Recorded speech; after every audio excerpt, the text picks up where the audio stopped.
everybody, it's Rod, Cool Guy Barbecue, and today I'm going to make one of the most challenging things for any barbecuer, and I'm going to teach you how to do it. It is my world famous brisket recipe. This is going to take a multi-step process, but if you follow me through this one, people will think that you are a barbecue pit master. So here's the brisket. So I'm going to set that down over here. The first thing I do when I make brisket is I make a special brine. Okay, and I've already started it here on the stove, but I'm going to add some water to my brine. I'm going to add some soy sauce.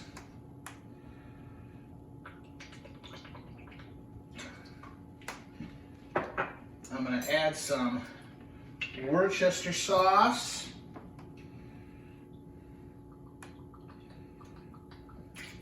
Now this is a big secret tip. I almost shouldn't share this with you, but I'm going to share it with you. You get this better than bouillon. Better than bouillon. I get it at Coburn's. This is a secret weapon. So you put a full, now I got a couple tablespoons in here, but I'm just going to add one. I've got one in there already, just so you know. You throw that in there. Then another secret ingredient, molasses. And there's slurped and unslurped molasses, and we usually get, I think it's the unslurped. Okay, put that in there. Then there's a bunch of other stuff that goes into this.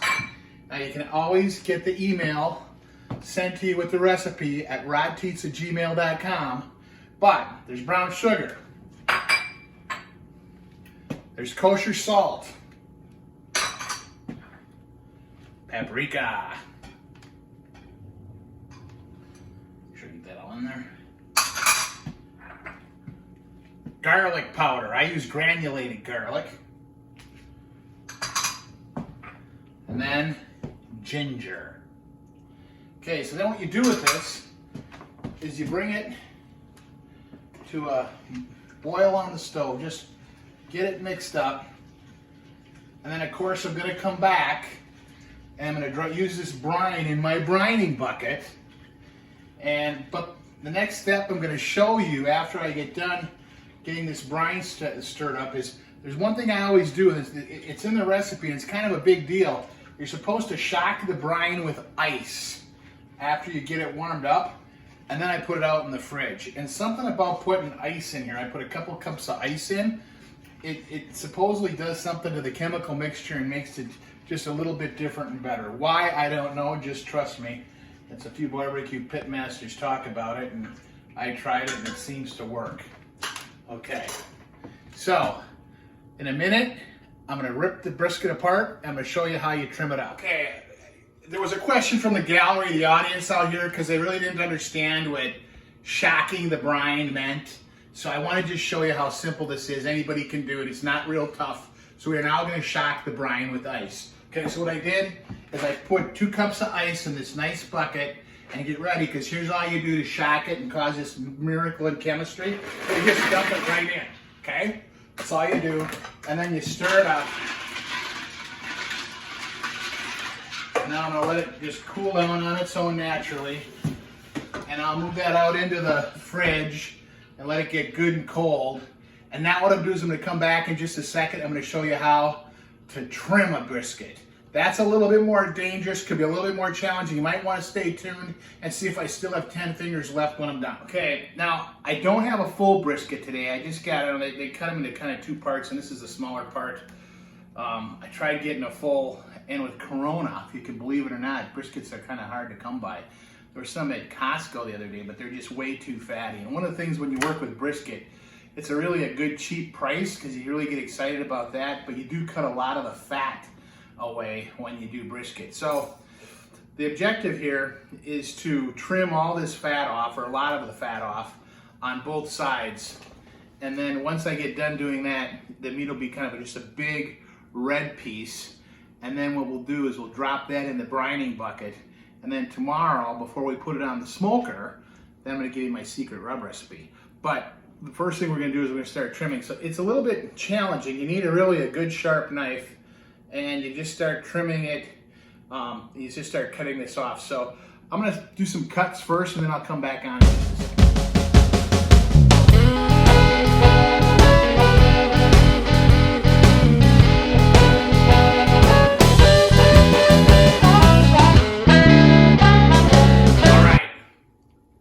So you saw my magic hands trim the brisket. And here it is, kind of all finished up. And, you know, I cut all this fat off of it, but, you know, this is what it looks like. But like I was saying in the first part of the video, when you buy brisket, it's a great price, but you cut a lot of it off and end up throwing it away. It does make a good tool to wipe down your grill with, though. That's one thing you can do with it, otherwise you just, you know, toss it in the garbage. Okay, so here we go. Into the brining bucket, they put the brisket, and now I've got my top secret brine, and we're gonna pour that on top. Of course, remember, what did I do? I shocked it first, and it's got a nice caramel color to it. So I kind of shake it around a little bit in there. I'm actually gonna move it around with the knife a little bit too in here. But I'm gonna put this in the fridge, and it's gonna sit overnight. And then tomorrow, what I'm gonna do, like I promised you, I'm gonna rub it with my secret rub. And then we're gonna put it on the smoker. You're gonna watch this turn into a fabulous piece of meat. Stay tuned. Good morning, everybody.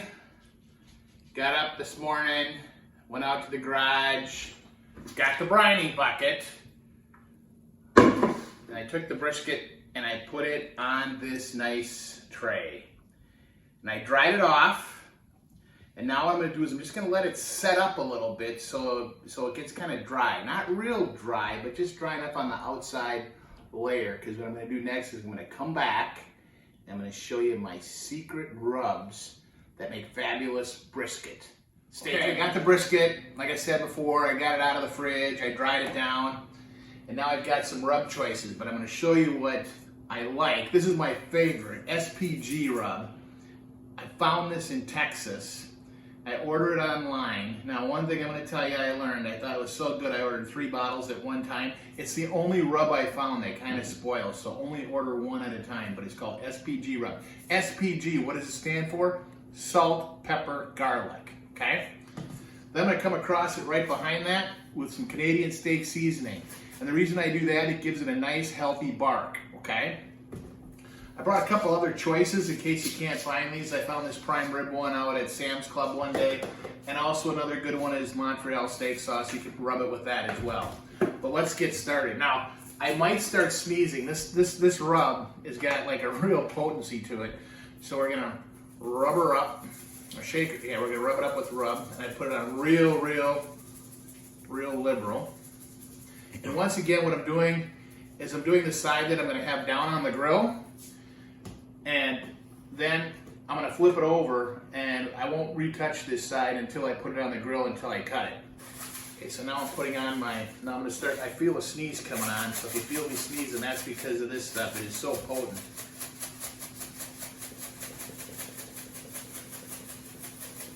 And you really lather the rub on. You may get a little closer look at this. This is what it's gonna look like. All right, here it is, all seasoned up. It looks beautiful. And the reason I like this Montreal, again, there's not a lot of salt in it. One thing with brisket, some people when they make brisket, they really like it to have a good salt flavor to it. I don't prefer that much salt, but in the salt, pepper, garlic, there's salt. And then also in the brine, there was salt. And if you go with like that Montreal steak seasoning on top, there's salt in that, so it's kind of a personal preference. But like I said, I like this SPG rub. That gives me my little bit of salt. This doesn't have as much salt, gives me a good bark. Now I'm going to put it in the fridge, and I'm going to let it rest an hour so that it sets up and the rub is glazed right into the meat. Okay, I've got the smoker up and running. We've got it at a set temperature right now, working its way down to 175 degrees. I'll probably get it at about 190 when I'm doing this brisket. So I ran it up to over 200 degrees to kill any of the germs that were on the grill grates. If you get it up over 200 degrees, it'll kill anything that can kill you. So what I got here is I kept a piece of that fat. Remember I told you all that fat you throw away on the brisket? And I'm gonna use that right now to just kind of oil up my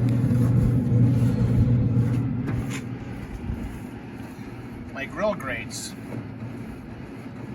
And I'm sure when I'm done with this, I'm gonna smell like a smoker today because it's really taken off and I'm right in here with it. But that's all you gotta do. Cleans the grates up really nice. It prepares the brisket to be ready for the brisket. Beautiful, beautiful morning out here to get this brisket going. And you can see here it is. I've had it in the fridge for about an hour, and I've got it so that the rub is bonded to the meat, and I've got the fat side up. So all I'm gonna do now is I'm gonna put it in and throw it right on the grill grates, just like I did everything else. What we're gonna do is we're gonna let this cook until it reaches an internal temperature of 160 to 165. And then what we're gonna do is we're gonna wrap it in tin foil, and then we're gonna bring it up to a temp between 195 to 200. Then we're gonna throw it in a cooler, and it's gonna be all done. So next time I'll be out here, I'll be doing a temperature check for you.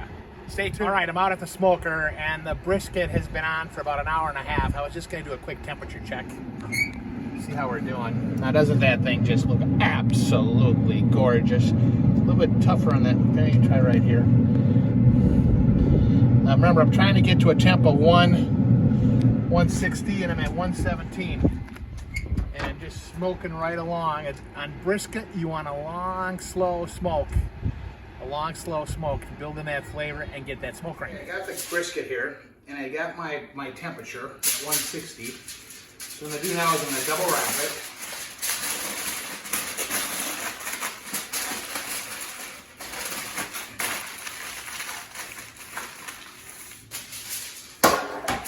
Make sure I get it double wrapped.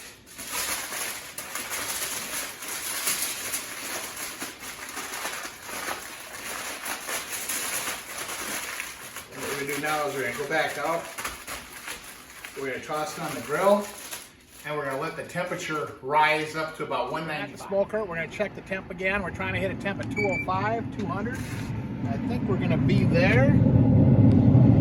Yep, that's good.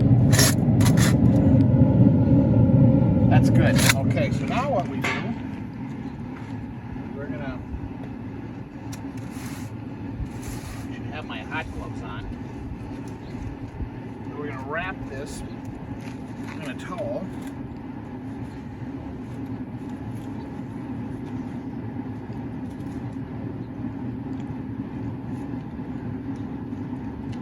And what we're going to do is we're going to take it and we're going to put it inside in the cooler. Okay, then we take the brisket, wrapped in a towel, drop it in the cooler, shut the lid, and let it rest anywhere from an hour to 2 hours. All right, so I got the brisket off the smoker. And I brought it over to some friend's house because I made it for them. I was gonna have them be on the video, but they're a little nervous, so I told them I'd cut this up and I will be the official sampler. So, I'm gonna cut this piece right here first. Okay, all right. I'm gonna cut this piece right here. I can show you a close-up here, Mr. Photographer. Look at that, huh? Oh my goodness. Look at that smoke ring. Huh? Let me cut another piece here. Okay, now what we're going to do is we're getting down to the Rod Tate's famous moment of truth. So what we're going to do is we're going to grab that right there. Now, first of all, I want to make sure you see this. It is glistening. Glistening, okay? All right, here we go.